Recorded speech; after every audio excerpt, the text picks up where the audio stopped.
ሰላም ጤና ይስጥልን ውድና ክቡራት ቤተሰቦቻችን ውድ ኦርቶዶክሳውያን እንዴት አላችሁ? እንዴት ቆያችሁ? እንዴት ሰነበታችሁ? መረጃዎቻችን ጀምረዋል። በቀጥታ ወደ ጥንክሮቻችን ነው የምናመራው። አሳፋሪው ድርጊት በማለት ጸጋዬ ክፍሉ አንድ መረጃ አጋርቶናል። በገንዘብ ጳጳስ ለመሆን ጉቦ የከፈሉት ደብረ ገሊላ አማኑኤል አስተዳዳሪ ቀድመን ሰምተን ተናደን ነበረ ሲል አንድ መረጃ አጋርቶን ነበረ። ጳጳስ ለመሆን ማለት ነው። አንድ የቤተ ክርስቲያን አስተዳዳሪ ጳጳስ ለመሆን የሄደበትን ርቀት ነው እንግዲህ ያሳየው። በጣም ይገርመኛል። በነገራችን ላይ አንድ ዲያቆን ሮዳሮስ አበበ የዘመናችን ሰባቱ አዋጭ የስራ ዘርፎች በተለይ በወገን ላይ የዘበቱ ለመክበር በማለት ዲያቆን ዮርዳኖስ አበበ ሰባቱን አዋጭ የስራ ዘርፎች ያስቀምጣል። አንደኛ ጵጵስና፣ ሁለተኛ ሀገረ ስብከት ወይም ስራ አስኪያጅና ጸሐፊ፣ ሶስተኛ የከተማ ምንኩስና፣ አራተኛ የደብር አስተዳዳሪነት በተለይ በከተሞች፣ አምስተኛ ሰባኪነት በተለይ በመሃልና በውጭ ሀገር፣ ስድስተኛ ዘማሪነት በተለይ በሀገርና በውጭ፣ ሰባት በሃይማኖተኝነት ሰበብ የሚገኝ የሶሻል ሚዲያ ዝና። ውሻ እንኳን ላበላው ሰው ይከላከላል፣ ሲያቅተው ደግሞ ይጮህ ነበረ። ዲያቆን ዮርዳኖስ አበበ። ሰባቱ አዋጭ የስራ ዘርፎች ጵጵስና፣ የከተማ ምንኩስና፣ አስተዳደር፣ ዘማሪነት፣ ሰባኪነት እና ሶሻል ሚዲያ ላይ መስራት። እውነት ነው። አሁን ጳጳስ ለመሆን ነው በብዙ ሚሊዮን ገንዘብ የተከፈለ። እኔ እኮ ግራ እንደው እኛ ምእመናን እግዚአብሔርን አንዳንዴ ማመስገን አለብን። እውነት ምንም እዛ አካባቢ ያለው ነገር የማናቅ እግዚአብሔርን ማመስገን አለብን። በዚህ ደረጃ ሚዲያ ላይ ማውራት እንዴት እንደሚከብድ አልገባችሁ?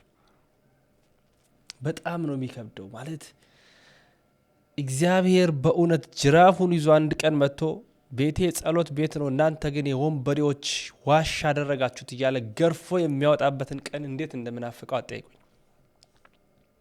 ይናፍቀኛል በጣም። ገርፎ ያስወጣናል። ገርፎ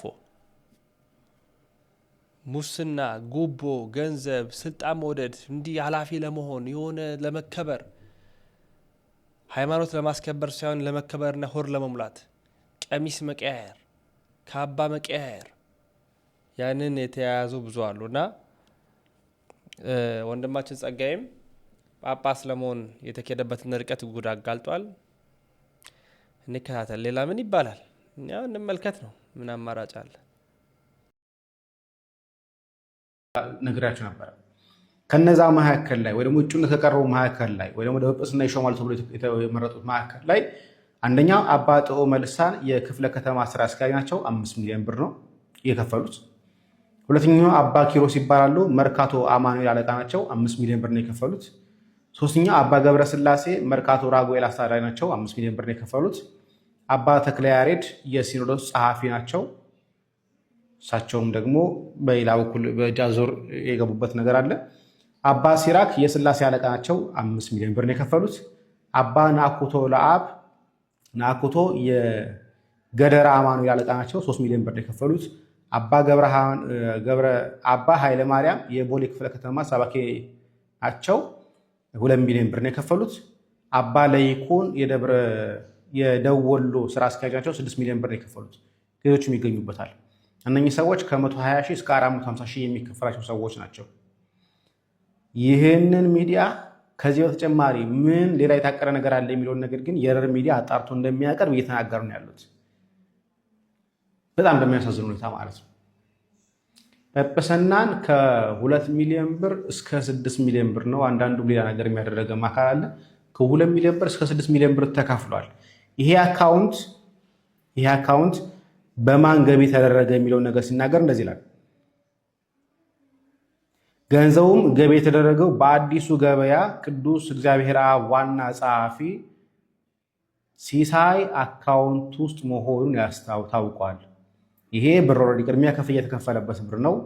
ከ2 ሚሊዮን እስከ 6 ሚሊዮን ብር ድረስ የከፈሉት በአዲሱ ገበያ የቅዱስ እግዚአብሔር አብ ዋና ጸሐፊ በሆኑት መጋቤ ስምረት ይሁን አላውቅም፣ መስ የሚል ነገር አለ። መጋቤ ስምረት ይሁን መጋቤ ሰናያት ስ ነው። ለማንኛውም ሲሳይ በተባለ አካውንት እንደገባ ተረጋግጧል ይላል። ይህ ለቤተክርስቲያናችን በጣም ትልቅ ውርደት ነው። አባቶቻችን ጵጵስናን ያቆዩልን፣ ክህነትን ያቆዩልን በጉቦ አይደለም፣ አልሾም በማለት አይገባኝም በማለት ነበር ጵጵስናን ያቆዩልን። ጵጵስና እስካሁን ድረስ የቆየው በክብሩ ነበር። አሁን ግን ከዚህ በኋላ ግን ጵጵስና ከነክብሩ ብናገኘው አይመስለኝም። እዛ ውስጥ የገቡት አካላት በዘር ተቧድነው፣ በብሔር ተቧድነው፣ በጎሳ ተቧድነው ነው የገቡት። አሁንም ሊሾሙ ያሉት አካላት እንደዚሁ በዘር የመጡ ሰዎች ናቸው። ዝም ብሎ አልተመረጠም። ባለፈው የአዲስ አበባ ሀገረ ስብከትን ከሱ በላይ ሄዶ የቅዱስ ሲኖዶስ ጸሐፊ ይሄን ነገር እያካሄደ እንደሆነ በዚሁ ሚዲያ ላይ ዘግቤላችሁ ነበር። ኢትዮ ቤተሰብ ሚዲያ ባጋራ መሰረት ማለት አሁን እነማን እንደሆኑ ምን ያህል ብር እንደከፈሉ ጭምር ይኸው በማን አካውንት ገቢ እንደተደረገ ጭምር ተጠቅሟል። እውነት ለመናገር ከዚህ በላይ ውርደት ለቤተክርስቲያናችን የለም። እግዚአብሔር የሚያውቀው በፊት ዩኒቨርሲቲ ተማሪዎች እያለን እንደዚያ ጥሩ መረጃዎች የሚያጋራን የነበረው አሁን አግብቶ ወልዷል ከብዷል እንጂ በጣም ጥሩ መረጃዎች የሚያጋራን ሰው ነበረ። ሀራ ሚዲያ ላይ አሁን የውስጥ ሚስጥር የሚያውቁ ሰዎች እየጠፉ ናሉት። ለማንኛውም ለሪኮሜንዴሽን የተነሱ ሀሳቦችን ላጋራችሁ። በተለይ ከእርቀ ሰላሙ ጋር በተገናኘ የቅዱስ ሲኖዶስ ምን ማድረግ አለበት፣ ትግራይ ያሉ አባቶች ምን ማድረግ አለባቸው የሚለውን ነገር አንድ ሁለት ሀሳቦችን ላጋራችሁ። ቢያንስ በየክፍሉ ገሌ ልበላችሁ። ስለዚህ የቅዱስ ሲኖዶስ ላይ ማድረግ ያለብን አንደኛ የሀገር ሽማግሌዎችን በአካል በምልዓተ ጉባኤ ላይ አክብሮ ጠርቶ ያነጋገር። ከሌሎች አጀንዳዎች በፊት ቅድሚያ ስለ ቤተክርስቲያን ስለ እርቀ ሰላሙ ቢሰሩ። ምክንያቱም አጀንዳውን አይተነዋል። የሚረባ ነገር የለውም። የሚያሳዝነው ሁኔታ ደግሞ አጀንዳውን ለማርቀቅ የተሰበሰቡት ስቲል የሆኑ ቋሚ የሆኑ ሰዎች አሉ። ቋሚ የሆኑ የጋምቤላውና የአዳማው ቋሚ ሁሉ ጊዜ የሲኖዶስ አጀንዳ ይርቀቅ ሲባል የጋምቤላው አቡነ ሩፋኤል አሉ፣ አቡነ ጎርጎርዮስ ደግሞ አሉ። ሁሌ አይጠፉም። አቡነ ገብርኤል ደግሞ አሉ። አሁን በቅርብ ጊዜ በተከታታይ እየገቡ አሉ። አቡነ ገብርኤል አዲሱ ሊቀ ጳጳስ ቤዛ አይደለችም ብሎ ሲናገር ነበር። ከዚህ በኋላ በካህናት አባቶች ጉዳይ በተለይ ደግሞ በጳጳሳት ዙሪያ ምንም አይነት ቪዲዮ አልሰራም። ሞትና መከሬን ተሸክሜ እንደምዞር ያወቅኩት ትናንትና ማታ ነበር። ኦርቶዶክሳውያን ባለማተቦች ዳግም እንዲተደረገን እንዲሆን እያላችሁ ካሁን በኋላ ምንም አይነት መረጃ ምንም አይነት ነገር አትላኩልኝ፣ አልፈልግም። ቤተክርስቲያን ስትጨቆን የቤተክርስቲያን መጨቆን ለኔ መጨቆን ነው ብዬ ኦርቶዶክሳውያን ባለማተቦች ሲበደሉ የነሱ መበደል ለኔ መበደል ነው ብዬ ሁሌ እየወጣው ለምን ብዬ ጠይቅ ነበር። ለካ ያቺ ለምን የምትለው አቃል አንዳንድ አካላት ጋር ደርሳ ሌላ ችግር ይዛብኝ መታለች። ካሁን በኋላ እየደወላችሁ ቴክስት እያደረጋችሁ ልጅ ዳግም እንዲተደረገን አትበሉኝ፣ አልፈልግም። በዚህ ኮንተንት ያዘናችሁብኝ ሰዎች ካህናት ካላችሁ፣ የረገማችሁኝ ያዘናችሁብኝ ሰዎችም ካላችሁ ስለማምላክ ስለወላዲት አምላክ ብላችሁ ይቅርታ አድርጉልኝ። የሚቀርበው ሪፖርት በሙሉ ተመልከቱት። ከማኅበረ ቅዱሳን እና ደቡብ ኦሞ ካለው ሀገረ ስብከት በቀር የሚቀርበውን ሪፖርት ተመልከቱት። ይሄን ያህል ህንጻ ሰርተናል፣ ይሄን ያህል ገንዘብ ሰብስበናል። ሽልማት የሚደረግለት ማን ነው? ይሄን ያህል ሰው ለንስሐ በቅቷል የሚል ሪፖርት ሰምታችሁ ታውቃላችሁ? የለም። ይሄን ያህል ሰው ስጋው ደሙ ተቀብሏል፣ ይሄን ያህል ሰው ለቅድስና ደርሷል፣ ይሄን ያህል ሰው ለምናኔ በቅቷል፣ ይሄንን ያህል ሰው ከሴተኛ ዳሪነት አስወጥተናል፣ ይሄንን ያህል ሰው ከጫት፣ ይሄንን ያህል ሰው ከሲጋራ አውጥተናል የሚል ሪፖርት አለ። የሚሸለም ማን ነው? ብዙ ገንዘብ የሰበሰበ ሰርቆ የሚያምጣው ዘርፎ የሚያምጣው። አስቡት። ይሄ ጥሩ ነው ወይ? እና እውነት ለመናገር ሁልጊዜ ከማዝንባቸው ነገሮች አንዱ ቅድም ያኔ 7 ደቂቃ ከምናምን ነገር ከተናገርኩ በኋላ ያንን ሰምቶ የሚከፋቸው ብዙ ሰዎች አሉ። ከነሱ በላይ እኔ ነኝ የሚከፋኝ። ለምን እንደሚከፋኝ ታውቃላችሁ? ተናግሬ ማንም ሰውቶ መፍትሄ እንደማያመጣበት አውቃለሁ። ለምን እንደምናገር ለኔ ራሱ አይገባኝም። ግድ በል ሲለኝ እዳይ ነውና እናገራለሁ። ሰማዕትነትን ሞት አይሉትም፣ ሰማዕትነትም አይሉትም። ምንድነው የሚባል የነበረ? ገበያና ሰርግ ነው የሚባል የነበረ። ዛሬስ አንድ በዛ የሆነ ሰው ሞተ፣ ጥቁር ነው የታ ተሾመ ያረፈው ጊዜ ሁላችሁ ምን ልበሱ ብለን ነንታ ሳይቀር ሁሉ ምን ለበሰ? ክርስቲያን እኮ ሲሞት ነጭ ነው የሚለበስ፣ ጥቁር አይለበስም። ነውር እኮ ነው። የክርስቲያን እንዴት ጥቁር ይለብሳል? በሟቹ ላይ እንደማማረትም እኮ ነው፣ እንደማማረትም ነው። እና እነዚህ ሶስት ገበሬዎች አንደኛው ሱርስ ትልቃቸው ነው። አረ ሰማዕትነት እንደ በገድለ ሰማዕታት በጣም የታወቁ ናቸው ሶስቱ። አረ ሰርግ አመለጠን፣ ገበያ አመለጠን፣ ምን ይሻላል? አረ ሄደን እንጠይቃቸው፣ ግደሉን። ለምን ላቸው? ክርስቲያን ነን። አይ ደክሞናል፣ ጥቂት ረፉ። አይ ሰይፋችንን ወደ ሰገባው ከተናል፣ ይሄው መቆፈሪያ መጣው ይዘናል። ከፈረሳችሁ ወደ አንፈልግም፣ ድንጋይ እናቀርብላችሁ ነው። ትልልቅ ድንጋይ ፈረሳችሁ አቅርበውላችሁ ነው አንገታችሁን ቆርጧችሁ። ይሄንን ያክል በነገራችሁ ላይ ለዛሬ ዘመን ሰው ለኔና ለእናንተ እኮ ከእብደት የሚቆጠር ነገር ነው አይደል? ለዚያ ነው በቀድሞ ዘመን የነበሩ ክርስቲያኖች የአሕዛብ ነገስታት ስም አውጥተውላቸው ነበር። ምን ይሏቸው ነበር? ወፈፊዎች ናቸው፣ እብዶች ናቸው፣ ሞት የማይፈሩ ስቃይ የማይፈሩ እብዶች ናቸው። እውነትም እብዶች ነበሩ ለዚህ ዓለም። በዚህ ዓለም ሰው ምን ይባላል? ጋሽ ግርማ ይነሳቸውን ይማር ምን ይል ነበረ? በእብዶች ከተማ ጤነኛ ነኝ አትበል አንተ እብድ ትባል ብለዋል። በሐሰት ከተማ እውነት የያዘ አንድ ሰው ስሙ ሐሰተኛ ቢቀርም እብድ ነው። አጼ ሱስንዮስ ክደት ለፖርቹጋሎች እና ለውጭ ሰዎች የመሳሪያ እርዳታ አገኛለሁ ብለው ተዋህዶ እንዴት አድርጌ ልናገረው? ተዋህዶ ይርከስ ካቶሊክ ይንገስ ብለው አዋጅ አወጁ። ደንቀስ ጎንደር በታሪክ መንደር አሳፋሪ ስራ ተሰራ። በታሪክ ሀገር በሃይማኖት መዲና በሹመት ምክንያት በመሳሪያ ምክንያት እርዳታ አገኛለሁ ብሎ በእርዳታ ምክንያት ይሄን አዋጅ አወጀ። በእርዳታ ምክንያት ማንነቱን ያጣ ብዙ ሰው አለ። አሁን በእርዳታ ምክንያት በስንዴ እርዳታ በምንድን እርዳታ ከእውነተኛ መንገድ የወጣ ብዙ ሰው አለ። ባለቤቱ ይመልሰው፣ እኛ ምንም አንልም። እና እርሳቸው እንዲህ አደረጉ። ያን ጊዜ አዋጁ ምን ሆነ መሰላችሁ? በካቶሊክ እምነት ያላመነ ሁሉ የሚጠብቀው ሞትና እስራት ነው የሚል አዋጅ ታወጀ። ይህንን የሚቀበል የኢትዮጵያ ሊቃውንት የለም፣ ባንዳ ካልሆነ በስተቀር የለም፣ የሚቀበል የለም። አባቶች በያሉበት ይተጉ ጀመር። ኦርቶዶክስ ተዋህዶ ነኝ አለ፣ ይታረዳል በአደባባይ በግልጽ በንጉሱ ፊት። ይሄን አዋጅ በዚህ ዘመን አቡነ ሐራ ድንግል ነበሩ። ምን ያደርጋሉ መሰላችሁ? ምዕመናንን ያስተምራሉ። ሃይማኖታችን ይሄ ብቻ ነው፣ ሃይማኖት አንዲት ብቻ ናት፣ ሌላ ሃይማኖት የለም፣ ሌላው ግርግር ነው፣ አትድከሙ፣ እንዲህ ነው እያሉ ይሄንን ያስተምራሉ። እና የእህታቸው ልጅ የሆነ ባንዳ ሆኗል። አሳዘኝ እኮ ነው። የእህታቸው ልጅ የእሳቸው የአቡነ ሐራ ድንግል ለንጉሱ አሽከር ሆኗል። እና እንዲህ አይነት መናኝ ህዝቡን በቃ የሚቀሰቅስ የሚያስተምር ወንድም አለህና ይዘኸውና ተብሎ የእህታቸው ልጅ ወደ አቡነ ሐራ ድንግል መጥቶ አባታችንን ይፈልጋሉና ንጉሱ ይፈልገውታልና ይንጡ አላቸው። እሺ ብለው ሄዱ ተነስተው ወደ ጎንደር እና ሲገቡ ከንጉሱ ፊት አልደነገጡም። አሰቃቂ ወታደር ጨካኛለ በል የተባለውን የሚያደርግ ርህራሄ የሌለው ወታደር ቆሟል። ምን ይጠብቀኝ ይሆን አላሉም። የወጡለትን መድኃኔዓለም ኢየሱስ ክርስቶስን ያውቃሉና እንዲህ ብለው ከንጉሱ ፊት በፈገግታ ገቡ እና ንጉሱ ተሸበረ፣ ተጨነቀ።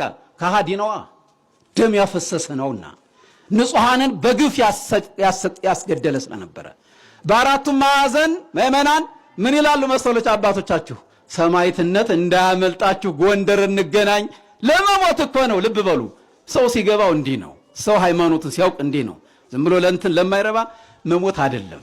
ሃይማኖት ስለገባቸው ሰማዕትነት እንዳያመልጣችሁ ከጎጃም እዚያ ይነጋገራሉ፣ ከትግራይ በአራቱም አቅጣጫ መገናኛችን ጎንደር ለክብር ለቅድስና የዘላለም ሕይወት ለመውረስ ይህን አዋጅ መነኮሳት አውጀዋል። ብዙዎቹ ደማቸው ፈሷል። እና አባታችን ገብተው ንጉሱ ሲያቸው ገና ተጨነቀ፣ ተሸበረ። ምንድነው እንዲህ ያልክ ትላለህ አሉ። ንጉስ የምትናገረው ሌላ ሃይማኖት እኮ በምድር ላይ የለም አሉት። አለቀ።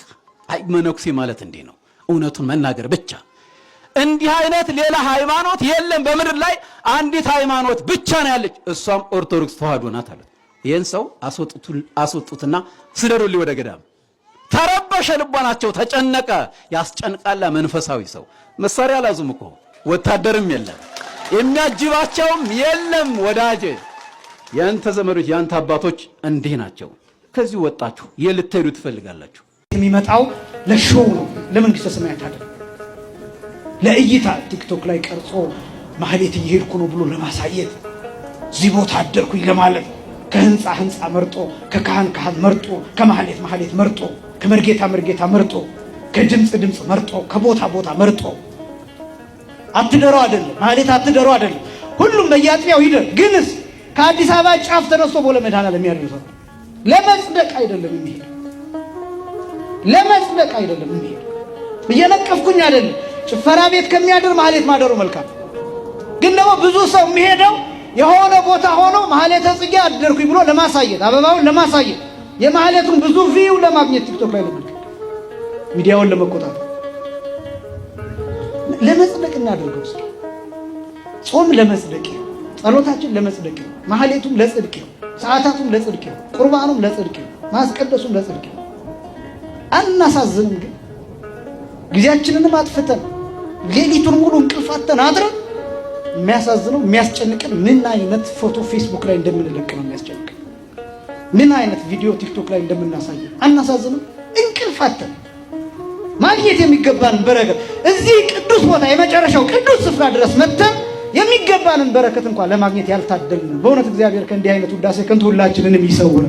በጣም ማግኘት የሚገባ መንግስተ ሰማያት የሚፈልገው የትኛው ሰው ከትዳር በፊት ከስራ በፊት ከማንኛውም ነብይ ጌታ የገባልን ቃል እንዲህ ነው፣ ወዝንቱሰ ኩሉ ይትዌሰከክሙ፣ ሌላው ሁሉ ይጨመርላችኋል የተባለ ሌላው ትርፍ ነው። አሁን እኛ ራቱን ትተን ዳረጎቱን ነው የምንለምደው። ይሄ ነው ልክ እንደ ውሻ ውሻ አሁን ዝም ብላችሁ አጥንት ብትልኩለት የተረፈውን እሰጥሃለሁ ብትሉት እስከሚተርፍ አይጠብቅም። የሚፈልገው የጋጣችሁን አጥንት ብትልኩለት እሱን እንደምንም ብሎ እየላሰ መቆየት ነው ይፈልጋል። እና እኛ አንዳንድ ጊዜ የተሰጠን ራት ትተን ዳረጎት ጉርሻ ፈላጊዎች እንሆናለን። እግዚአብሔር ለሁላችንም ማስተዋሉን ያድለን። እና በጸሎት ውስጥ ሐሲሰ ርስተ መንግስተ ሰማያትን መጠየቅ ከዛ ከሲተ ፈቃድ ማለት ፈቃድን መግለጥ የምንፈልገው ነገር ማሳየት ያስፈልጋል። እሱ በጸሎት ከዚህ እና እባካችሁን አንዳንድ ጊዜ ብዙዎቹ ወጣት አሁን በጣም እንጨነቀው ለውጫዊ ነገራችን በጣም እንደ እውነት እንነጋገርና ልናገርና ልጨርስ። ስንቶቻችን ነን ከቤት ስንወጣ ለልብሳችን የምንጨነቀው? ስፔሻሊ እህቶቻችን። ወንዱም በእርግጥ አሁን ብሷል። ስንቱ የሚጨነቀው በጣም ሰው ሲያየን ከራስ ፀጉራችን እስከ እግር ጥፍራችን ስለሚሄድ ከቤት ስንወጣ ለሆነ ጉዳይ የምንለብሰው ልብስ መስታወት እንዴት አይተን እንደምንወጣ ኤፍሬም ሶርያዊ እንደዚህ ይላል፣ ከቤት ስትወጣ፣ ከአልጋ ስትነሳ፣ ስትቀመጥ፣ ስትነሳ፣ በሩንም ስትከፍተው ሁል ጊዜ በስመ ሥላሴ አማትበህ ግባ ውጣ ይላል። እንዲህ የሚያደርግ ሰው አለ? ኤፍሬም ሶርያዊ ነው ያለው ኮሚኒተሪ ኦን ማርክ ላይ የማርቆስ ወንጌል በትርጉመ ድርሳኑ ላይ ማለት አለ። እንደዛ ብሎ ስትተኛ፣ ስትነሳ፣ በሩንም ስትከፍተው፣ ከአልጋም ተነሳ ብድግ ስትል፣ ቆመ ስትሄድ፣ ምግብ ስትበላ፣ ስትጨርስ፣ ከቤት ስትወጣ፣ ወደ ቤትም ስትገባ ሁል ጊዜ በስመ ሥላሴ በመስቀል ምልክት አማትብ ይላል። አጋንንት ካንተ ይርቃሉ ይላል። ይሄ ሁሉ አለ። እኛ ያለነው የት ነው? ኮስሞቲክ። እኛ ያለነው ውበት ላይ። እኛ ያለነው የት ነው? ልብስ ላይ። እኛ ያለነው ቁመት ላይ። እኛ ያለነው ፀጉር ላይ።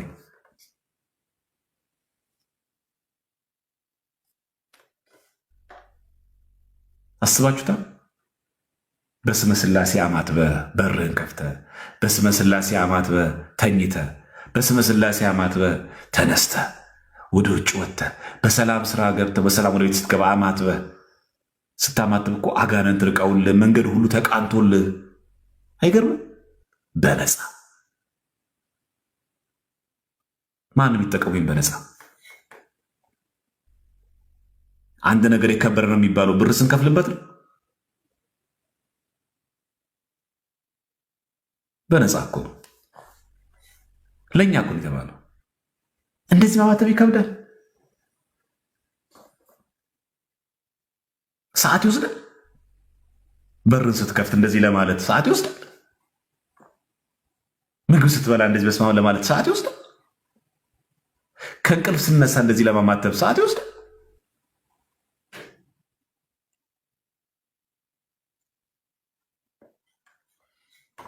እና እንጠቀምበት። መንገዳችን እንዲቀናለን እኮ ነው። ህይወታችን እኮ እንዲሰምርልን ነው። እግዚአብሔር እኮ እንዲያቃናልን ነው እኮ። ማማተብ ምን ይከብዳል? እውቀት ይጠይቅ። መርጌታ መሆን አይጠበቅብህ። ቄስ መሆን አይጠበቅብህ። ዲያቆን መሆን አይጠበቅብህ። የሰንበት ተማሪ መሆን አይጠበቅብህ። ኦርቶዶክሳዊ ክርስቲያን ኮንኮ ብቻውን በቃ በስመ አብ ወወልድ ወመንፈስ ቅዱስ አሐዱ አምላክ ብሎ ከቤት መውጣት፣ ስንገባ በስመ አብ ወወልድ ወመንፈስ ቅዱስ መግባት ምንድን ነው ክፋቱ? ምን ከባድ ሸክም ተጫነብን?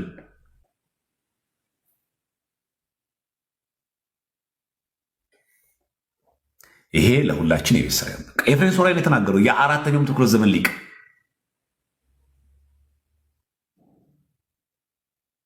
ጠርጡሎስም እንደዛ ነው የሚለው። ተርቱሊያን ስትቀመጥ፣ ስትነሳ፣ ስትሄድ፣ ስትጓዝ በመንገዱ ሁሉ እኮ ነው የሚለው። ስትሄድ ሁሉ አማትብ።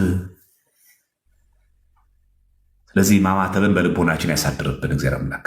ሁላችንም ማማተብ ትልቅ ጸጋ አለው። እሺ ክርስቲያኖች፣ አጋንንት ያርቃል፣ መንገድ ያቀናል፣ ከክፉ ነገር ይጠብቃችኋል፣ እግዚአብሔር ከፊት ለፊት ይቀድማል። እንደዛ ቢሉ መጽሐፍ ቅዱስ መንገድህን ለእግዚአብሔር አደራ ስጣለ የሚለው አደራ መስጠት እኮ ምን ከባድ ነገር አለው? አሁን ይሄ እና መንገዳችን እንዲቀናለን ሁሉ ጊዜ ማማተብ አለብን። ከበረከቱን እንካፈል ማድረግ አለብን።